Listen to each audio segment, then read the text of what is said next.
voudrais, au nom de son Excellence, Madame le Ministre, vous souhaiter la cordiale bienvenue à cet atelier de renforcement des capacités sur le droit des traités dans la chaleureuse et hospitalière cité du Cavalier Rouge. Le présent atelier répond au besoin de mieux outiller les cadres de l'administration sur les différents contours des traités.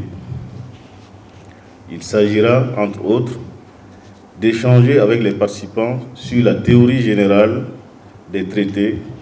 le processus de négociation et de conclusion des traités et accords internationaux et leur interprétation, ainsi que le régime juridique des immunités et privilèges diplomatiques découlant de certains traités. Mesdames et messieurs, chers participants, le développement des relations internationales a eu pour conséquence la signature d'un nombre de plus en plus croissant de traités. Ces traités constituent la principale source du droit international, à côté de la coutume internationale et de la jurisprudence internationale. Ils sont juridiquement encadrés par la Convention de Vienne du 23 mai 1969 sur le droit des traités entre États et par les dispositions de nature coutumière contenues dans la Convention de Vienne du 21 mars 1986 sur le droit des traités entre États et organisations internationales ou entre organisations internationales. Selon ces conventions, est qualifié de traité tout accord international conclu par écrit entre sujets de droit international, États et organisations internationales et régi par le droit international, qu'il soit consigné dans un instrument unique ou dans deux ou plusieurs instruments connexes et quelle que soit sa dénomination particulière. Les dispositions de ces deux conventions renferment l'essentiel des normes du droit des traités. Mesdames et messieurs, chers participants,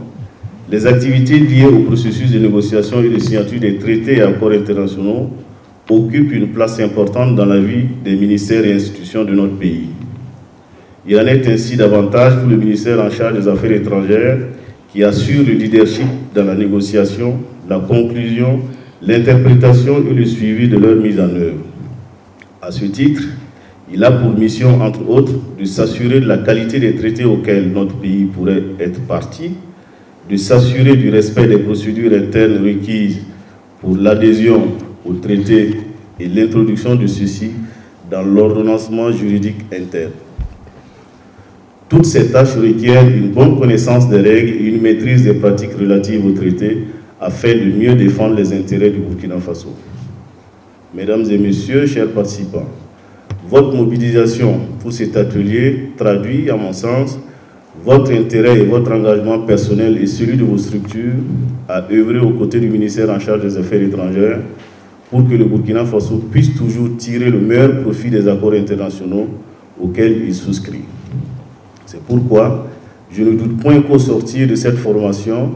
nous serons très bien préparés et outillés pour les échéances futures de négociations et de conclusion d'accords internationaux avec plus de professionnalisme.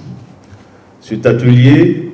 qui est le deuxième du genre organisé par le département des Affaires étrangères, se veut être périodique afin de pouvoir former et mettre à jour les connaissances d'un maximum d'acteurs intervenant dans la chaîne de gestion des traités et accords dans notre pays. Du reste, le choix des thèmes des 9 communications qui seront délivrées par des experts du droit des traités, ainsi que des praticiens de la gestion des traités et accords internationaux, est en adéquation avec les objectifs poursuivis par cette session de formation. Avant de clore mon propos, qu'il me soit permis de porter à la connaissance des participants représentant les différents ministères et institutions que le ministère des Affaires étrangères, de la coopération régionale et des Burkinabés de l'extérieur, à travers la Direction générale des affaires juridiques et consulaires, a lancé un processus de numérisation de l'ensemble des traités et accords internationaux auxquels notre pays a souscrit. La première phase a permis de numériser plus de 3000 traités et accords internationaux conservés au ministère en charge des Affaires étrangères. Dans la seconde phase, certains accords internationaux qui sont conservés auprès des ministères et institutions ont pu être collectés, traités et numérisés. Cette action se poursuivra en vue de couvrir tous les accords internationaux dans tous les ministères et institutions. Le but ultime du processus en cours est de doter notre pays d'une base de données suffisamment complète et ordonnée sur les accords internationaux auxquels il est parti. Aussi, le ministère en charge des Affaires étrangères, qui est dépositaire de tous ces accords, saura-t-il toujours compter sur la franche collaboration de toutes les structures pour la réussite de cette opération de collecte des accords? Mesdames et messieurs, chers participants, je vous invite donc à suivre avec le plus grand intérêt les communications qui vous seront délivrées afin d'en tirer le meilleur profit. Tout en souhaitant plein succès à nos travaux, je déclare ouvert, au nom de son Excellence Madame le ministre des Affaires étrangères, de la coopération régionale et des Burkinabés de l'extérieur, l'atelier de renforcement des capacités sur le droit des traités.